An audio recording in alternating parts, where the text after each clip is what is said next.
Morning વિદ્યાર્થી મિત્રો, મજામાં હશો? આજનો આપણો જે ધોરણ 12 સાયન્સ એની અંદર આપણે એક નવો એકમ શરૂ કરવા જઈ રહ્યા છીએ. બરાબર, એકમ નંબર 7 છે, જેમાં 5મા ચેપ્ટરથી આપણે સ્ટાર્ટ કરવાના છીએ. તો 7મો એકમ જે છે એ 7મા એકમ વિશેની આપણે વાત કરીએ તો એની અંદર જનન વિદ્યા અને ઉદ્વિકાસ જે છે એના ચેપ્ટર્સ આપણને આવશે. વિદ્યાર્થી મિત્રો, જનન વિદ્યા શબ્દ જે છે એ શબ્દ તમે 10મા ધોરણમાં એના વિશે થોડું ઘણું ઇન્ટ્રોડક્શન મતલબ માહિતી જે છે એ તમે મેળવી ચૂક્યા છો. ધોરણ 10 ની અંદર પણ આ પાઠ જે છે એનો ટૂંકસાર અગાઉ આવી ગયેલો છે. તો અહીંયા આગળ આપણે એમાં વધારે ડીપમાં વધારે ડિટેલ્સમાં એની માહિતી જે છે એ આપણે મેળવશું. ધોરણ 10 ની અંદર જે તમે શીખ્યા હતા એમાં થોડા ઘણા નામ જે છે એનાથી તમે પરિચિત હતા. જેમાં એક નામ હતું જ્યોર્જ ગ્રેગ મેન્ડલ. મેન્ડલ જે છે એ મેન્ડલના વટાણા વાળો પ્રયોગ જે છે એ તમે 10મા ધોરણની અંદર શીખ્યા હતા. મેન્ડલ નામનો માણસ જે છે એ આમ બેઝિકલી કોઈ વૈજ્ઞાનિક નહોતો, પણ એક ચર્ચનો પાદરી હતો. અને એને ચર્ચની પાછળ જે જમીન હોય એ જમીનની અંદર ખાલી જમીન હતી, એની અંદર વટાણા વાવ્યા અને 7 વર્ષ સુધી વટાણા વાવ્યા. દરેક વર્ષે વટાણા જે છે એ વટાણાના છોડના અવલોકનો કર્યા. બરાબર, એની અંદર એને થોડી ઘણી વિવિધતા જે છે એ જોવા મળી.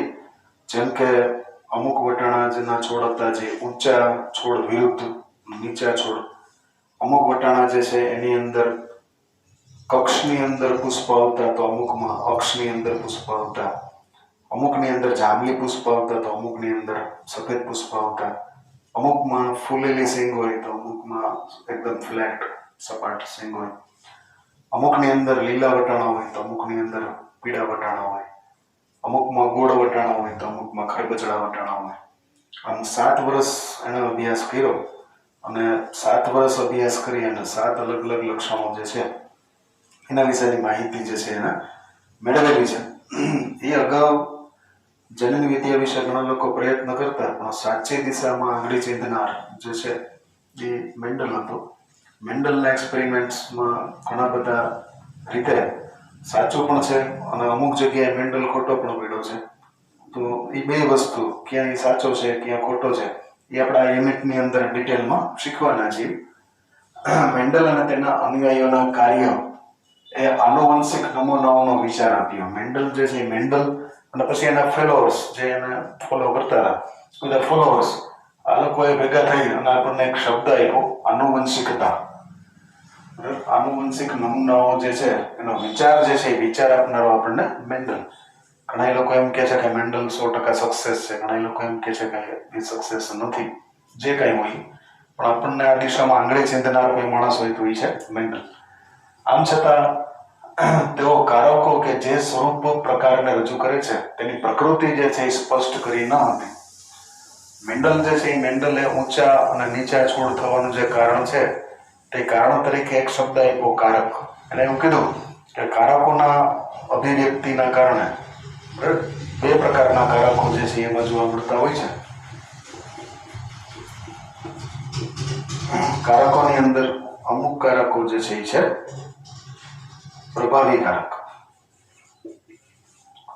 તો બીજું એક કારક જે છે એ છે પ્રચ્છન્ન કારક. દાખલા તરીકે કોઈ વટાણા જે છે એના ઊંચા છોડ જે છે તો ઊંચા છોડ માટે થઈને પ્રભાવી કારક છે કેપિટલ ટી. તો નીચા છોડ થવા માટેનું જે પ્રચ્છન્ન કારણ જે છે એ હતું સ્મોલ ટી. બરાબર, પછી એવી રીતે વટાણા જે છે એ રાઉન્ડ શેપના હતા તો એના માટે જવાબદાર હતું કેપિટલ આર, અને ખરબચડા શેપના જે હતા એના માટે હતું સ્મોલ આર. પછી વટાણા પીળા કલરના હતા તો એના માટે હતું કેપિટલ વાય, અને જે લીલા કલરના હતા એના માટે પ્રચ્છન્ન કારક હતું સ્મોલ વાય. તો આવા કારકો જે છે એ કારકો એને કહ્યા, પણ આ કારકો કયા પ્રકારની પ્રકૃતિ ધરાવે છે, બરાબર, ખરેખર કારકો વટાણાની અંદર કઈ જગ્યાએ આવેલા છે, તો એવું એ લોકો બતાવી શક્યા ન હતા. એના જે અવલોકન કર્યું હતું એ અવલોકનનું વર્ણન કરી અને મહાનિબંધ જે છે બનાવ્યો હતો. આનું કોઈ માઇક્રોસ્કોપિક વ્યૂ કે એવું કશું એને કરેલું ન હતું. આ કારકો આનુવંશિકતાનો જનનિક આધાર રજૂ કરે છે તથા આનુવંશિક દ્રવ્યની સંરચના તેમજ જનીન પ્રકાર એટલે કે જીનોટાઇપ અને સ્વરૂપ પ્રકારના રૂપાંતરનો રચનાકીય અભ્યાસ સમજવા આગામી શતાબ્દી માટે જીવ વિજ્ઞાનમાં ધ્યાન કેન્દ્રિત બન્યા છે. આ જે બધા કારકો છે એ કારકો આપણને એક મેન્ડલે ચિંધેલો એવો રસ્તો છે કે આ સદીની અંદર આપણે આગળ જઈ અને ખરેખર આ જનીનો શું છે, કઈ રીતે કામ કરે છે, જનીનની અંદર ખોડ ખાપણ હોય તો કયા પ્રકારની બીમારીઓ આવતી હોય છે, એનો ઈલાજ અગાઉથી શક્ય છે. તો એના માટે થઈને જીવ વિજ્ઞાનમાં આપણે ઘણું બધું કરવાનું છે જે આપણે કરી શકીશું. એના પછીનો જે મુદ્દો છે એ જોઈએ આપણે ચોથો મુદ્દો, આણ્વીય જીવ વિજ્ઞાનના સંપૂર્ણ માળખાનો વિકાસ. વૈજ્ઞાનિકોના નામ જે છે એ નામની અંદર સૌથી પહેલું નામ છે વોટસન, બીજું નામ છે ક્રિક, એના પછી નિરેનબર્ગ, ત્રીજા નંબર આવે છે નિરેનબર્ગ, એના પછી ખોરાના, બરાબર, એના પછી કોનબર્ગ. કોનબર્ગની અંદર બંને કોનબર્ગ સરનેમ છે, કોનબર્ગ ફાધર એન્ડ સન, બરાબર, એટલે કે એનો પુત્ર, આ બંને. પછી બેન્ઝર, એના પછી વૈજ્ઞાનિક આવે છે બેન્ઝર, પછી મોનાડ, બ્રેનર વગેરેના વિશેષ સહયોગનું સફળ પરિણામ જે છે એ આપણને જોવા મળે છે કે જે આપણે આ ચેપ્ટરમાં જોશું. આ સમસ્યાને સમાંતર એક અન્ય સમસ્યા પર પણ કાર્ય થયું અને તે હતું ઉદ વિકાસની ક્રિયાવિધિ. બાળકો, ઘણી બધી વખત તમને જાણવા મળ્યું હશે કે ઘણા લોકોના મોઢે તમે સાંભળ્યું હશે કે મનુષ્ય જે છે એ પહેલા વાંદરા જેવા હતા અને પછી એમાંથી ધીમે ધીમે મનુષ્ય બન્યા છે.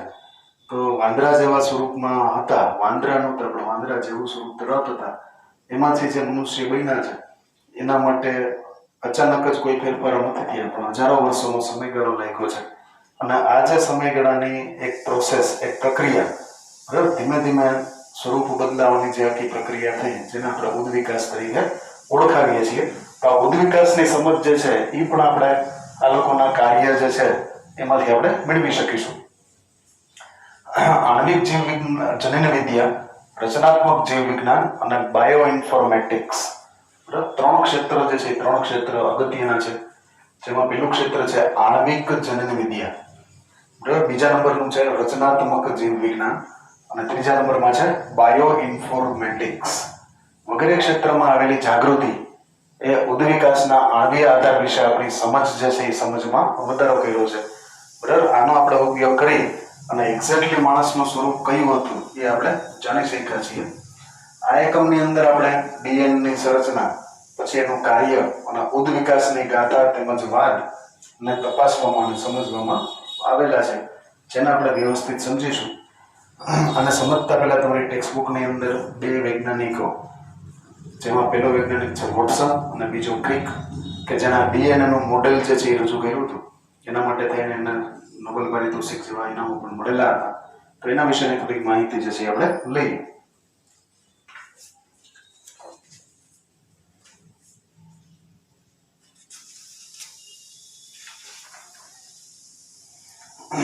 બરાબર, સૌથી પહેલા વાત કરીએ આપણે વોટસનની. જેમ્સ ડીવે વોટસન, વોટસન જે છે એનું પૂરું નામ છે જેમ્સ ડીવે વોટસન. એનો જન્મ 6 એપ્રિલ 1928માં શિકાગો શહેરની અંદર થયેલો હતો. તેઓએ વર્ષ 1947માં પ્રાણીશાસ્ત્ર એટલે કે ઝૂઓલોજીમાંથી બીએસસીની પદવી જે છે એ પ્રાપ્ત કરેલી હતી. આ વર્ષો દરમિયાન તેઓને પક્ષીઓને નિહાળવાનો શોખ રહ્યો હતો. He was bird watcher. જેમ સલીમ અલી બર્ડ વોચર હતા એમ વોટસન જે છે એ પણ એક બર્ડ વોચર હતો. પક્ષીઓને જોવાનો ખૂબ શોખ હતો. પક્ષીઓને જોવા એટલે ખાલી જોવા જ નહીં, પણ એની જે જીવન પદ્ધતિ, એની કાર્યશૈલી જે છે એ બધી નિહાળવી, અવલોકન કરવું અને ક્યાંક એની નોંધ રાખવી, એવી રીતે જોવાના.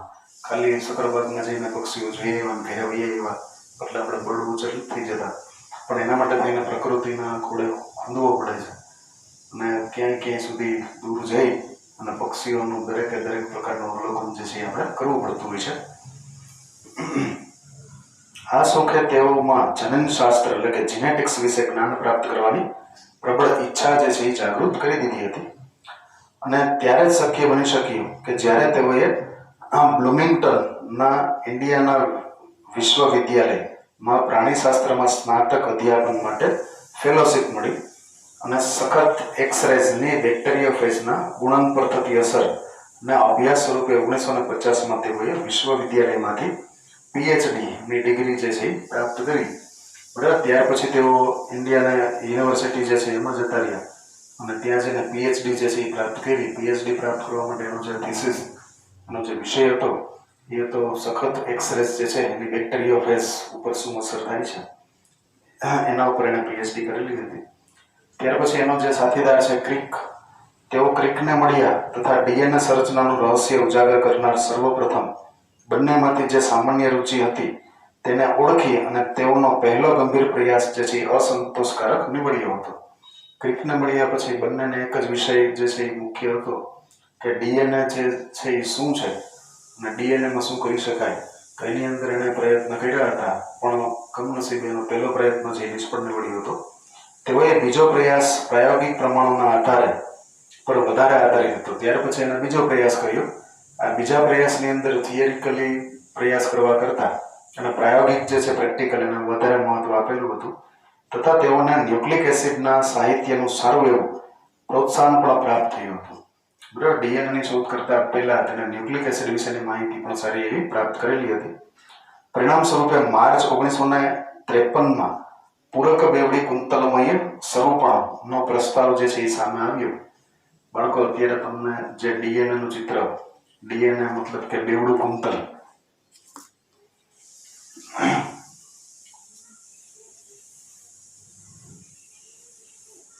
તો આ જે બેવડું કુંતલ વાળી સંકલ્પના જે છે એ સંકલ્પના રજૂ કરવાનું પ્રેરણા જે છે વોટસનને ક્રિકને થયેલી હતી.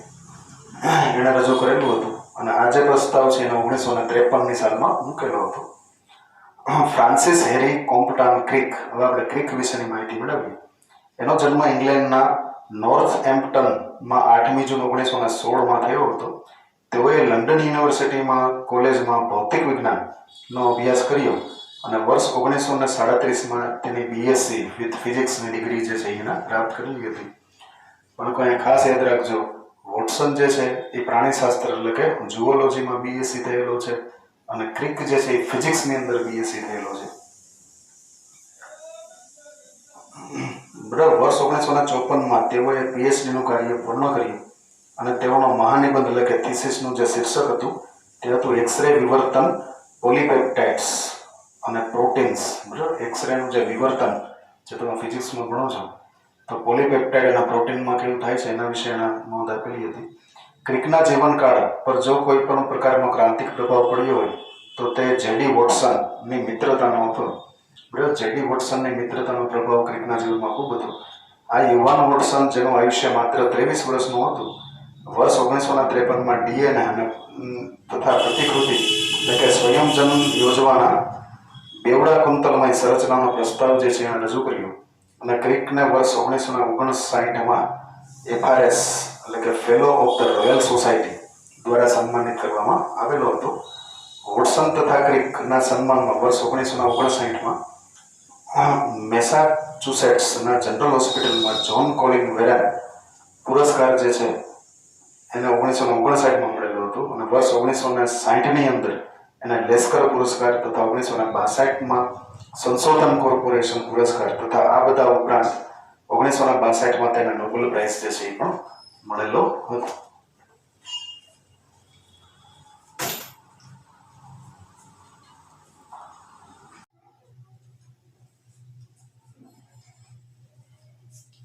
સારો વિદ્યાર્થી મિત્રો, તો આજે આપણે આપણો એકમ 7 જે છે એમાં પાઠ આપણો પહેલો એટલે કે આપણે બાયોલોજીનો 5મો પાઠ, જેનું નામ છે આનુવંશિકતા અને ભિન્નતાના સિદ્ધાંતો, જેને ઇંગ્લિશમાં પ્રિન્સિપલ્સ ઓફ ઇનહેરિટન્સી એન્ડ વેરિએશન તરીકે ઓળખવામાં આવે છે. તો આ ચેપ્ટર આજે આપણે શરૂ કરીએ. આ ચેપ્ટરની અંદર સૌથી પહેલો જે મુદ્દો છે એ મુદ્દાનું નામ છે જનન વિદ્યા એટલે કે જીનેટિક્સ. જનન વિદ્યા શું છે, આનુવંશિકતા અને ભિન્નતા એટલે શું, અહીંયા 3 શબ્દ જે છે એ 3 શબ્દ આપણે અહીંયા પહેલા મુદ્દાની અંદર શીખવાના થશે. જેમાં સૌથી પહેલો મુદ્દો છે જીનેટિક્સ એટલે કે જનન વિદ્યા. ત્યાર પછીનો જે બીજો મુદ્દો છે એ બીજો મુદ્દો આનુવંશિકતા અને ત્રીજો મુદ્દો છે ભિન્નતા. આ ત્રણેય શબ્દની સમજ જે છે એ આપણે મેળવીએ. પેલો મુદ્દો છે આપણને આશ્ચર્ય થાય છે કે શા માટે હાથીના બચ્ચા જે છે એ હાથી જેવા જ હોય છે. કેરીનો ગોટલો જે છે એને આપણે વાવીએ તો જમીન જે છે એ જમીન કોઈ પણ હોય, કાળી જમીન હોય કે પછી રેતાળ જમીન હોય, કેરીના ગોટલામાંથી આંબો જ શા માટે ઉગે છે? કેરીના ગોટલાની અંદર એવી તો શું ઇન્ફોર્મેશન છે કે જેમાંથી આંબો તૈયાર થાય છે? વિદ્યાર્થી મિત્રો, રાઈ જે છે રાઈનો દાણો ખૂબ જ નાનો છે, પણ એની અંદર કેટલી બધી ઇન્ફોર્મેશન જે છે એ ભરેલી હોય છે. રાઈના દાણાને તમે કુંડાની અંદર નાખો છો તો એમાંથી જે છોડ બને છે એ રાઈનો છોડ જ બને છે. રાઈના છોડના જે પાન છે એ પાનની ડિઝાઇન નક્કી થયેલી છે, એ જ પ્રમાણેની ડિઝાઇનના પાન એમાં થાય. એનો શાખા વિન્યાસ જે છે એ જ પ્રમાણે થાય. એમાં પુષ્પ જે આવે એ પુષ્પ પણ એ જ પ્રમાણે આવે અને છેલ્લે એમાં રાઈના દાણા જ પાછા આવે છે. તો નાના અમથા બીજની અંદર આટલી બધી ઇન્ફોર્મેશન જે છે એ ક્યાં ભરેલી હશે? એના વિશેની જે માહિતી છે આપણે આ ટોપિકની અંદર મેળવવાના છીએ. સંતતિ તેમના પિતૃઓને મળતી કેમ આવે છે? કોઈ પણ સંતતિ છે એના પિતૃઓને મળતી આવે. દાખલા તરીકે ચકલીનું બચ્ચું છે તો એ ચકલી જેવું જોઈએ, પોપટનું બચ્ચું પોપટ જેવું જોઈએ, અને માણસનું બચ્ચું માણસ જેવું જોઈએ. આ સંતતિ જે છે એના પિતૃઓને મળતી કેમ આવે છે?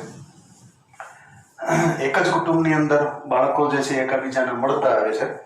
બરાબર, જનરલી કોઈ એક કુટુંબ હોય એમાં ભાઈ બહેન અથવા બે ભાઈ અથવા બે બહેન અથવા તો બે કે વધારે ભાઈઓ બહેનો હોય તો તમે ચહેરા ઉપરથી તમને ખ્યાલ આવી જાય કે આ લોકો વચ્ચે કંઈક સંબંધ છે, મતલબ કે આના માતા પિતા એક છે. પણ કોઈ દિવસ એક્ઝેક્ટલી બે સેમ હોતા નથી. બરાબર, બે ભાઈઓ સરખા તમને દેખાય છે પણ એક્ઝેક્ટલી સરખા હોતા નથી. જે અહીંયા મુદ્દામાં લખેલું છે કે એક જ કુટુંબના બાળકો એકબીજાને મળતા આવે છે છતાં તેમનામાં કેટલીક અસમાનતા પણ હોય છે. તો આ અસમાનતા કેમ થાય છે? બરાબર, જેવી રીતે આંબા ગોટલા ગમે એટલા વાવીએ એમાંથી આંબા જ થાય. તો એક જ માતા પિતાના બાળકો હોય એ એક સરખા નથી થતા પણ જુદા જુદા થાય છે. તો એવું કેમ છે? મતલબ કે આમ તમને અણસાર ઉપરથી ખ્યાલ આવી જાય કે ફલાણા ભાઈનો પહેલા નંબરનો દીકરો, બીજા નંબરનો દીકરો, તો તમને ખ્યાલ આવી જાય કે ભાઈ એક નથી, બે જુદા છે. તો એવું કેવી રીતે થાય છે?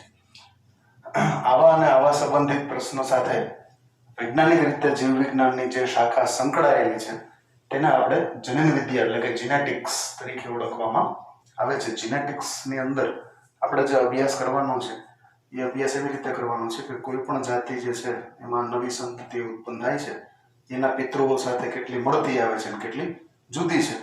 તો એના વિશે આપણે જોવાનું છે. આ વિષય આનુવંશિકતા તથા પિતૃઓથી સંતતિના લક્ષણોમાં જોવા મળતી ભિન્નતા સાથે સંકળાયેલો છે. જીનેટિક્સ જે છે એ જીનેટિક્સ બે બાબત સાથે સંકળાયેલું છે, જેમાં પહેલી બાબતનું નામ છે આનુવંશિકતા એટલે કે ઇનહેરિટેન્સી, અને પિતૃઓથી સંતતિના લક્ષણોમાં જોવા મળતી ભિન્નતા એટલે કે વેરિએશન સાથે સંકળાયેલું છે. સાવ સિમ્પલ સાદા શબ્દમાં જો આપણે વાત કરવા જઈએ તો આનુવંશિકતાનો અર્થ એવો થાય કે કોઈ પણ સંતતિ છે એના પિતૃઓને મળતી કેટલી આવે છે, એમાં કેટલી સમાનતા છે, એને આપણે આનુવંશિક કહીએ. કોઈ નાનું બાળકને રમાડો ત્યારે તમે એના ચહેરાને જોઈને કહો કે ના કે એના મમ્મી જેવું છે, આ કે એના પપ્પા જેવી છે. તો ના જેવું સરખામણી જ્યારે આપણે કરીએ છીએ ત્યારે આપણે શબ્દ જે વાપરવાનું શીખ્યું છે આનુવંશિકતા. પણ જુદું જે છે કે ભાઈ નહીં, એનું જે હાથ જે તો મમ્મી જેવા નથી, પપ્પા જેવા નથી, જુદા છે, તો એને આપણે શું કહેતા હોઈએ છીએ? ભિન્નતા કહેતા હોઈએ છીએ, વેરિએશન કહેતા હોઈએ છીએ. આનુવંશિકતા ઇનહેરિટન્સીનો અર્થ એ થાય છે કે એક પેઢીથી બીજી પેઢીમાં લક્ષણોનું વારસાગત વહન, તેની માહિતી ફલિદાનમાં હોય છે. મિત્રો, આ જે વ્યાખ્યા છે એ ખાસ યાદ રાખી લેજો. આનુવંશિકતાની વ્યાખ્યા બરાબર અહીંયા બોર્ડમાં તમારી સામે આપેલી છે. મેં તમને ચોથા નંબરના મુદ્દા ઉપર આનુવંશિકતા જે છે એનો અર્થ એવો થાય છે કે એક પેઢીથી બીજી પેઢીમાં લક્ષણોનું વારસાગત વહન. બરાબર, આ જે વહન છે એ વહન માટેની જે ઇન્ફોર્મેશન, એની જે માહિતી છે એ માહિતી ફલિતાંડ એટલે કે ઝાયગોટ, બરાબર, ઝાયગોટની અંદર આ માહિતી જે છે એ રહેલી હોય છે. બરાબર, ઝાયગોટ શું છે એની જે આપણે વાત કરીએ તો કોઈ પણ બે પ્રકારના જે કોષો છે, જે નર કોષો અને માદા કોષો, આની અંદર જે રંગસૂત્રની સંખ્યા છે એ અર્ધીકરણના કારણે અડધી થયેલી એટલે કે સિંગલ લાઈન વાળી જોવા મળે છે. અને આ બે કોષો જ્યારે ભેગા થાય એ જે પ્રક્રિયા છે એ પ્રક્રિયાને આપણે જનરલી શું કહેતા હોઈએ છીએ? ફલન કહેતા હોઈએ છીએ. ફલનથી આપણને કોષો ભેગા થાય ત્યારે જે રંગસૂત્રની સંખ્યા છે એ 2n એટલે કે હોય બેમાં હોય એના કરતાં બમણી થઈ જાય. દાખલા તરીકે મનુષ્યની આપણે વાત કરીએ તો મનુષ્યમાં જે સિંગલ n બરાબર 23 કોષો હોય, 23 જનીનો જે છે એ હોય છે, અને માદા કોષની અંદર પણ 23 રંગસૂત્ર જે છે એ હોય છે. એ ભેગા થાય ત્યારે 23 ગુણ્યા 2 એટલે 46 એવી રીતે થાય. તો આ 46 માંથી 50% લક્ષણો જે છે એ નરમાંથી આવે છે, 50% લક્ષણો જે છે એ માદામાંથી આવતા હોય છે. એટલે આ રીતે ફલિતાંડની અંદરની માહિતી જે છે એ બધી ભરેલી હોય છે. સારું, એના પછીની આપણે વાત કરીએ તો ભિન્નતા એટલે કે વેરિએશન, કે જેના દ્વારા સંતતિઓ તેમના પિતૃઓથી જુદી પડે છે. બરાબર, સંતતિ જે છે એ પિતૃઓ જેવી છે પણ exactly not a carbon copy, exactly એના જેવી નથી, પણ એમાં કંઈક જુદાપણું છે. અને આ જુદાપણું જે છે એ આગળ ઉદ્વિકાસની કડીઓથી વારસાગત રીતે આવ્યું છે, તો એને આપણે વેરિએશન કહેતા હોઈએ છીએ. ભિન્નતા જેના દ્વારા સંતતિઓ તેના પિતૃઓથી જુદી પડે છે. એક જ જાતિની વ્યક્તિઓમાં ઉદ્ભવતા જુદાપણાને ભિન્નતા કહે છે. તો ભિન્નતાની ડેફિનેશન જે છે અહીંયા આપેલી છે, માર્ક કરું છું, ખાસ યાદ રાખજો. ઉપર આપણે આનુવંશિકતાની વ્યાખ્યા જોઈ, અહીંયા આપણે ભિન્નતાની વ્યાખ્યા જોઈએ. એક જ જાતિની વ્યક્તિમાં ઉદ્ભવતા જુદાપણાને ભિન્નતા કહે છે. લિંગી પ્રજનનને કારણે દરેક સજીવો નવી પેઢીથી સંતતિ ઉત્પન્ન કરે છે, જે પિતૃઓ જેવી જ હોય છે. આમ છતાં દરેક જાતિઓને પોતાની લાક્ષણિકતા હોય છે. તેથી તબક્કાવાર અને સતત ફેરફારની પ્રક્રિયાથી સજીવો ઉત્ક્રાંતિ પામ્યા છે, જે બહોળી વિવિધતા ધરાવે છે. છેલ્લો મુદ્દો જે બોર્ડ ઉપર લખેલો છે એ છેલ્લો મુદ્દો સજીવો શા માટે ઉત્ક્રાંતિ પામેલા છે એવા પ્રશ્નનો જવાબ છે. બરાબર, નાનો અમથો પ્રશ્ન છે કે સજીવો કઈ રીતે ઉત્ક્રાંતિ પામેલા છે, અથવા તો સજીવો શા માટે ઉત્ક્રાંતિ પામેલા છે. તો એનો જવાબ છે દરેક જાતિને બે લાઈનની અંદર એનો જવાબ છે લિંગી પ્રજનનના કારણે દરેક સજીવો નવી પેઢીની સંતતિ ઉત્પન્ન કરે છે, જે પિતૃઓ જેવી જ હોય છે. આમ છતાં દરેક જાતિને પોતાની લાક્ષણિકતા હોય છે. તેથી તબક્કાવાર અને સતત ફેરફારની પ્રક્રિયાથી સજીવો જે છે એ કંઈક નવું સ્વરૂપ લઈને, બરાબર, નવું ઇવોલ્યુશન, ઉત્ક્રાંતિ જે છે એ પામ્યા છે, જે બહોળી વિવિધતા ધરાવે છે.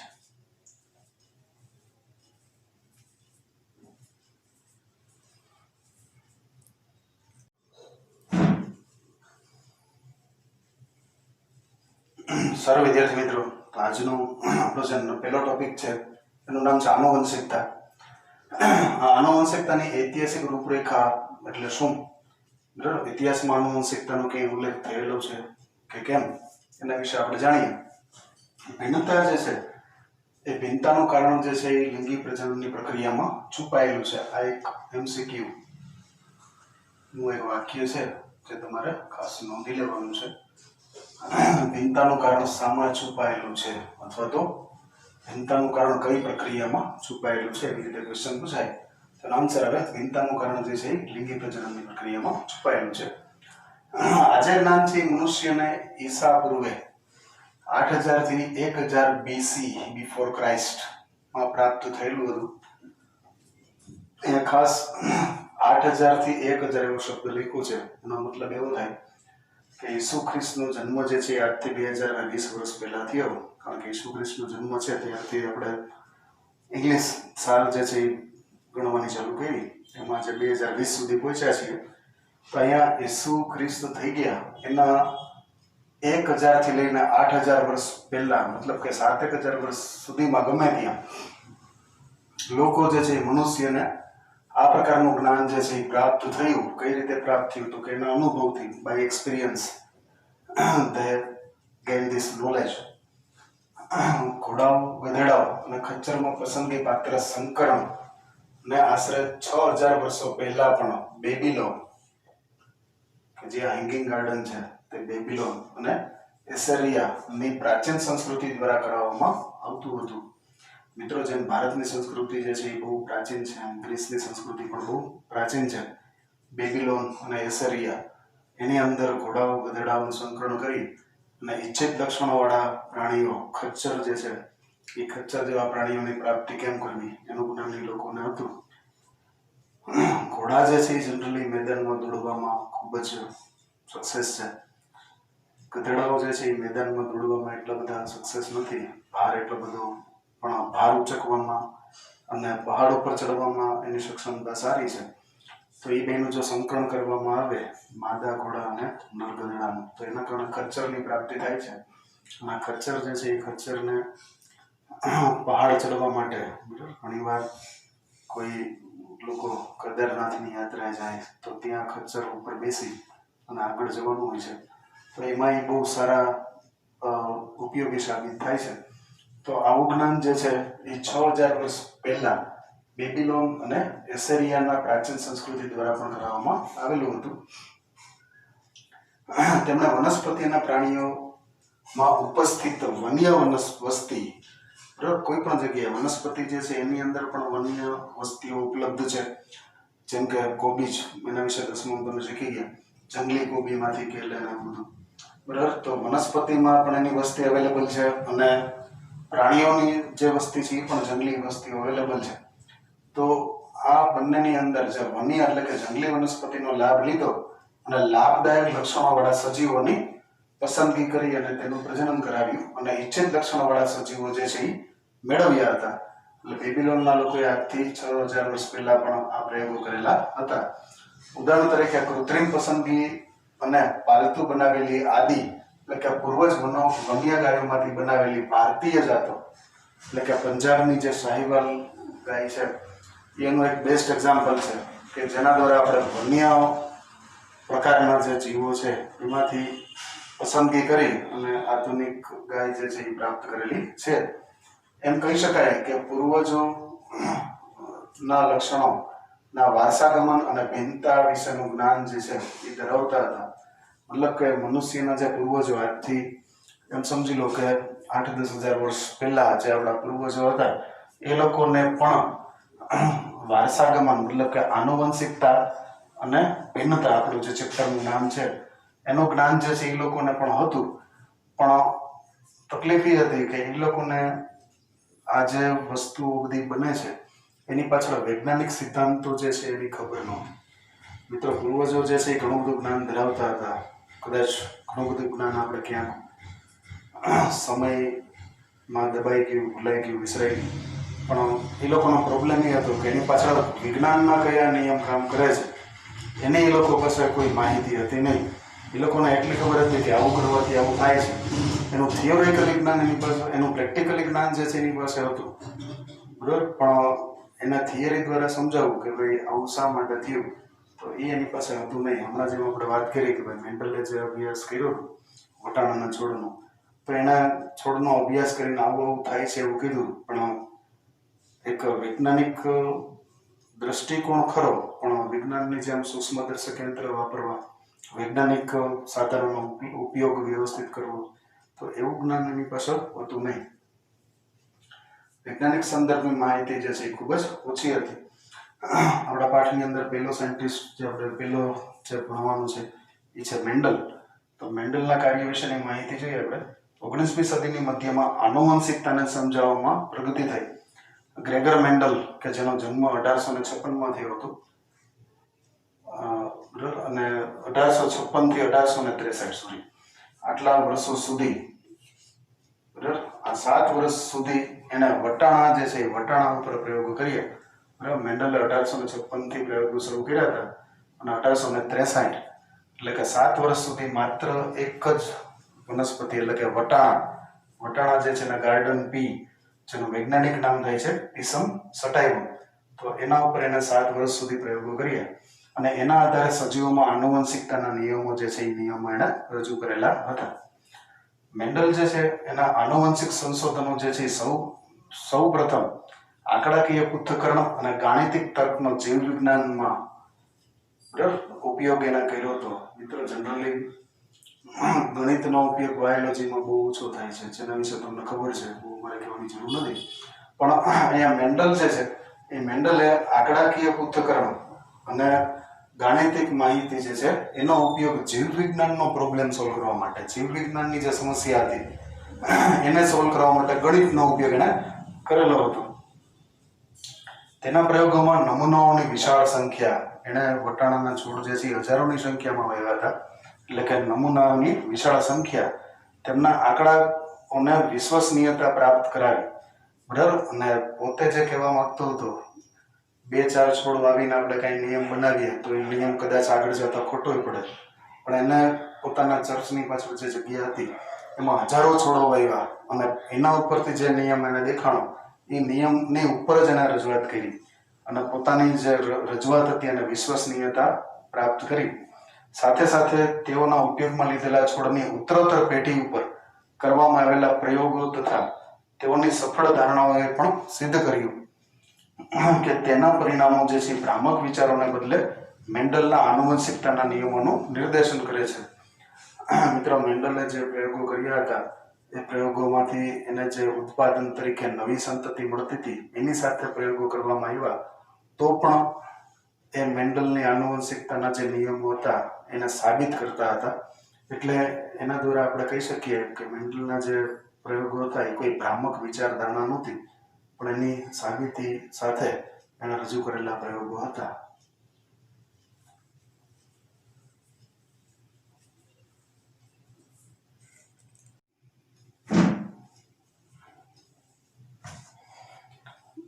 તો મિત્રો, મેન્ડલ જે છે મેન્ડલે વટાણાના છોડના એ લક્ષણો પર સંશોધનો કર્યા કે જેઓ હંમેશા વિરોધાભાસી હતા. હંમેશા વિરોધાભાસી શબ્દ જે છે એ ખાસ તમારી બુકમાં અંડરલાઈન કરજો. વટાણાના છોડ જે છે એમાંથી અભ્યાસ કરવાનું શું હોય, તો એવા લક્ષણો કે જે હંમેશા વિરોધાભાસી હોય, જેનું લિસ્ટ અહીંયા આપેલું છે, જેના વિશે આપણે પછી ચર્ચા કરીએ. ઉદાહરણ તરીકે ઊંચા છોડ વિરુદ્ધ નીચા છોડ. વટાણાના અમુક બીજ એવા હતા કે જેને વાવીએ તો એમાંથી હંમેશા ઊંચા છોડ જ થાય, અને અમુક બીજ એવા હતા કે જેને વાવીએ એટલે હંમેશા નીચા છોડ જ થાય. આપણે વિચારવાનું એ છે કે આપણને દાણો જોઈને ખબર કેમ પડે કે આના વાવશું તો ઊંચા છોડ જ થાય ને આના વાવશું તો નીચા છોડ જ થાય. તો એના માટે થઈને મેન્ડલે એવા શુદ્ધ બ્રીડિંગ, ટ્રુ બ્રીડિંગ વાળા બિયારણો અલગ કર્યા હતા. એની મહેનત જે છે મેન્ડલે ખૂબ 1800 સાલમાં કરેલી હતી. આના કારણે તેઓ આનુવંશિકતાનું આધારભૂત માળખું તૈયાર કરવામાં તેઓને સહાયતા જે છે એ મળેલી છે. બરાબર. આનુવંશિકતા એટલે શું છે? દાખલા તરીકે ઊંચા છોડના બીજ હોય એને તમે વાવો એટલે એમાંથી ઊંચા છોડ જ થાય. બરાબર. પછી પીળા કલરના બીજને વાવો તો એ બીજમાંથી જે છોડ બને એમાં નવા જે બીજ આવે પીળા રંગના જ હોય, તો આને આપણે આનુવંશિકતા કહીએ. તો આ આનુવંશિકતાનું એક માળખું તૈયાર કરવામાં મેન્ડલને સહાયતા જે છે એમાંથી મળેલી હતી.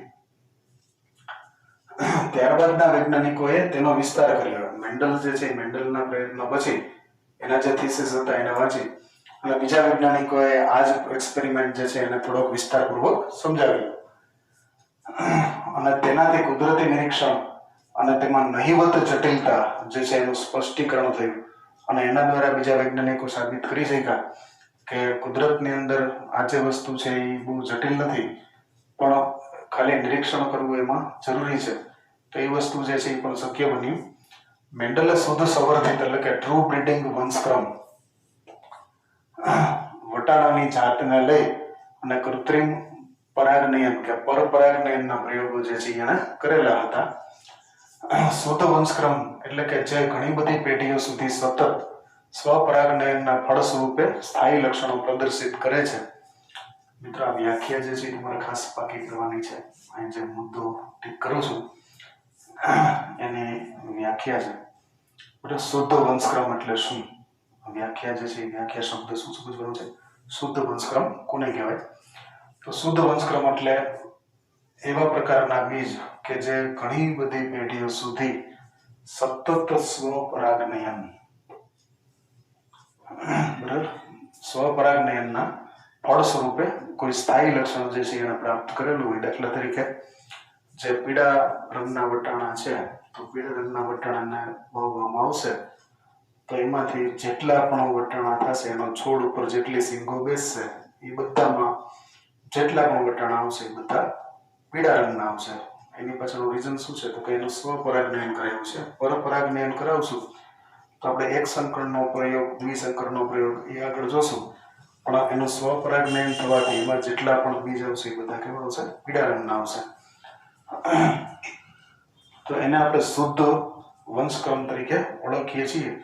આ પ્રયોગ જે છે એ પ્રયોગ તમે પણ કરી શકો, પણ તમારે કાળજી જે રાખવાની છે એટલી છે કે તમારે પહેલા શુદ્ધ વંશક્રમ વાળું બિયારણ જે છે એ એકત્રિત કરવું પડે, અને એના પછી જો તમે પ્રયોગ કરો તો મેન્ડલ જેવી સફળતા તમે પણ પ્રાપ્ત કરી શકો છો. મેન્ડલે 14 શુદ્ધ સંવર્ધિત વટાણા, બાળકો યાદ રાખજો, અહીંયા કુલ છોડ જે લીધા છે કેવા છે? 14 વટાણાની જાતને પસંદ કરી જે કોઈ એક લક્ષણને બાદ કરતા અન્ય લક્ષણોમાં સમાન હોય. મેન્ડલે દાખલા તરીકે ઊંચા છોડ અને નીચા છોડનો જ્યારે અભ્યાસ કરતો હતો ત્યારે એને એક જ બાબત ધ્યાનમાં રાખી કે છોડ ઊંચો અને નીચો. ત્યારે એના બીજા લક્ષણો જે છે એને ધ્યાનમાં નથી રાખ્યા કે પુષ્પ જે છે અક્ષ ઉપર આવે છે કે કક્ષ ઉપર આવે છે, પુષ્પનો રંગ જાંબલી છે કે પછી સફેદ છે, બરાબર. પછી વટાણાનો જે આકાર જે છે એ ગોળાકાર છે કે ખરબચડો, એ કાંઈ ધ્યાનમાં ન લીધું. ત્યારે ખાલી એક જ બાબત ધ્યાનમાં લીધી, છોડ જે છે એ ઊંચા થાય છે કે નીચા, બરાબર. તો આવી રીતે એને એક જ બાબતને ધ્યાનમાં લીધા અને બીજા લક્ષણો જે છે એ સમાન હોય એવી 14 શુદ્ધ સંવર્ધિત વટાણાની જાત જે છે એને પસંદ કરેલી હતી. આમાંથી પસંદ કરેલા કેટલાક વિરોધાભાસી લક્ષણોનું એક કોષ્ટક જે છે તમારી બુકમાં આપેલું છે, જે અહીંયા લખેલું છે, જેની અંદર પહેલો ક્રમ છે, પછી લક્ષણો છે અને પછી છે વિરોધાભાસી અભિવ્યક્તિ, જેમાં પહેલા નંબર ઉપર આવે છે પ્રકાંડની ઊંચાઈ. વટાણામાં અમુક વટાણાના છોડ જે છે એના પ્રકાંડો ઊંચા થતા હોય તો એનો વિરોધાભાસી લક્ષણ જે છે એ આવે છે નીચા છોડ, બરાબર. તો ઊંચા વિરુદ્ધ નીચા. હવે જ્યારે મેન્ડલ ઊંચા છોડ નીચા છોડ લક્ષણનો અભ્યાસ કરતો હોય ત્યારે આ બાબત જે છે એને ગૌણ કરી નાખે, માત્ર એક જ બાબતનો અભ્યાસ કરે છે. બીજા નંબરમાં આવે છે પુષ્પનો રંગ. વટાણાના છોડ પર બે પ્રકારના પુષ્પ આવતા હોય છે. અમુક પુષ્પ જે છે એ જાંબલી છે, અમુક પુષ્પ છે એ સફેદ છે. ત્રીજા નંબરની આપણે વાત કરીએ તો પુષ્પનું સ્થાન. વનસ્પતિના વટાણા જે છે એ વટાણામાં પુષ્પનું સ્થાન કક્ષ ઉપર છે કે અગ્રીય ભાગ ઉપર છે, બરાબર. દાખલા તરીકે તમને લોકોને ઓલરેડી ખબર જ છે, ફરી એકવાર સમજાવી દઉં. કોઈ પણ વનસ્પતિ જે છે એની અંદર આવી રીતે પર્ણ હોય તો પ્રકાંડ અને પર્ણની વચ્ચેની જે જગ્યા છે જેને આપણે કક્ષ કહેતા હોય, અને કક્ષની અંદર જે કળી હોય એને આપણે કક્ષકલિકા તરીકે કહેતા હોય.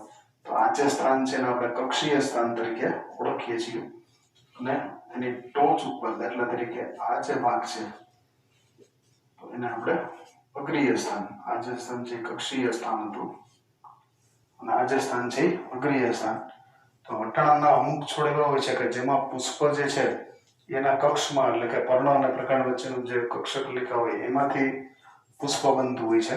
તો અમુક છોડ એવા હોય છે કે જેમાં પુષ્પનું સ્થાન કેવું છે? અગ્રભાગ ઉપર, એટલે કે અગ્રીય છે. ચોથા નંબર ઉપર આપણે જોવા જઈએ વટાણાની જે સિંગો આવે છે એ સિંગો બે પ્રકારની આવે. અમુક વટાણાની સિંગો છે એ ફૂલેલી છે, મતલબ કે એની ઉપર આમ વટાણા તમે હાથ ફેરવો તો મણકાની જેમ તમને વટાણા જે છે એ દેખાતા હોય, તો એ ફૂલેલી સિંગ હોય છે. તો અમુક વટાણાની સિંગો હોય છે એ સંકોચાઈ ગયેલી હોય છે, મતલબ અંદર વટાણા તો પૂરા જ હોય છે પણ સંકોચાઈ ગયેલી હોય એવા પ્રકારની સિંગ, જે તમે ખુદ અવલોકન કરશો તો પણ તમને ખ્યાલ આવી જશે. એના પછી સિંગનો રંગ જે છે એ સિંગના રંગની વાત કરીએ આપણે, સિંગનો પ્રકાર જે છે એ આપણે જોઈ લીધો. હવે આપણે સિંગનો જે રંગ છે એ રંગ જોઈએ. વટાણાની અમુક સિંગો જે છે એ લીલા રંગની હોય તો અમુક સિંગો જે છે એ પીળા રંગની હોય છે. તો આવી રીતે સિંગનો રંગ એ 5મો અભ્યાસ હતો. 6થો અભ્યાસ જે છે એ બીજનો આકાર. અમુક વટાણાના દાણા છે એકદમ ગોળાકાર હોય તો અમુક દાણા જે છે એ ખરબચડા હોય. બીજનો રંગ જે છે એની જો આપણે વાત કરીએ તો અમુક વટાણા છે એ પીળા રંગના હોય, અમુક વટાણા જે છે એ લીલા રંગના હોય. બરાબર, તો આની અંદર આવા લક્ષણો, વિરોધાભાસી લક્ષણો જે છે એનો અભ્યાસ કરી અને મેન્ડલ જે છે એ મેન્ડલે વટાણામાં એક સંકરણ અને દ્વિસંકરણ એ રીતે બે પ્રકારના પ્રયોગો જે છે એ કરેલા છે.